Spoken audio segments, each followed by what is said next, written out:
15 ആണ്ട് നീണ്ട തൃണമൂൽ ഭരണം അവസാനിപ്പിച്ച് ബംഗാളിൽ BJP അധികാരം പിടിച്ചു. മുഖ്യമന്ത്രി മമതാ ബാനർജി അടക്കമാണ് BJP തരംഗത്തിൽ തോറ്റത്. 200-ലേറെ സീറ്റുകളിലാണ് BJP ലീഡ് ചെയ്യുന്നത്. ദോഡ്കൽ മണ്ഡലത്തിൽ ജയിച്ച മുസ്തഫിസുർ റഹ്മാനിലൂടെ CPIM ബംഗാളിൽ വീണ്ടും അക്കൗണ്ട്.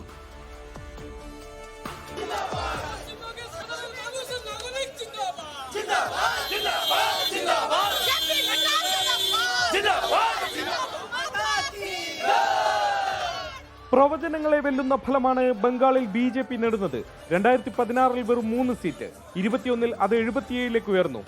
ഇത്തവണ ഇരട്ടിയിലേറെ സീറ്റിലാണ് BJP ജയമുറപ്പിച്ചത്. കഴിഞ്ഞ തവണ നന്ദിഗ്രാമിൽ മമതയെ വീഴ്ത്തിയ സുവേന്ദു അധികാരി ഇത്തവണ ഭവാനിപ്പൂരിലും അത് ആവർത്തിച്ചു.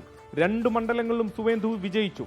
ആദ്യ 12 റൗണ്ട് കഴിഞ്ഞപ്പോൾ 7000-ലേറെ വോട്ടിന് മമത മുന്നിലായിരുന്നു. പിന്നീട് വോട്ടെണ്ണൽ തടസ്സപ്പെട്ടു.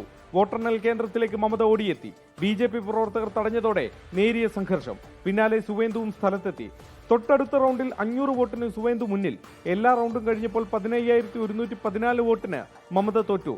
തെരഞ്ഞെടുപ്പ് കൊള്ളയാണ് ബംഗാളിൽ കാണുന്നതെന്നും തെരഞ്ഞെടുപ്പ് കമ്മീഷൻ BJP കമ്മീഷൻ ആയെന്നും മമത ആഞ്ഞടിച്ചു. മുസ്ലിം വോട്ടുകളുടെ പാറ്റേൺ ഇത്തവണ മാറിയെന്നും ഹിന്ദു വോട്ടുകളുടെ ഏകീകരണം തുണയായെന്നും BJP നേതാവ് സുവേന്ദു അധികാരി പ്രതികരിച്ചു. കൊൽക്കത്തയടക്കം വരുന്ന മേഖലയിലെ തൃണമൂലിന്റെ കോട്ടകൾ പലതും തകർന്നടിഞ്ഞു. ധോംകലിലെ ഏരിയ സെക്രട്ടറിയാണ് CPIMന്റെ ഏക MLA ആയ മുസ്തഫിസുർ റഹ്മാൻ. 10 വർഷം കൊണ്ട് ബംഗാളിൽ അധികാരം പിടിച്ച BJPയുടെ കുതിപ്പ് അത് സമാനതകളില്ലാത്തതാണ്. കൊൽക്കത്തയിലെ BJP ആസ്ഥാനത്ത് നിന്നും വരുൺ വടശ്ശേരിക്കരയ്ക്കൊപ്പം ശ്രീനാഥ് ചന്ദ്രൻ, 24.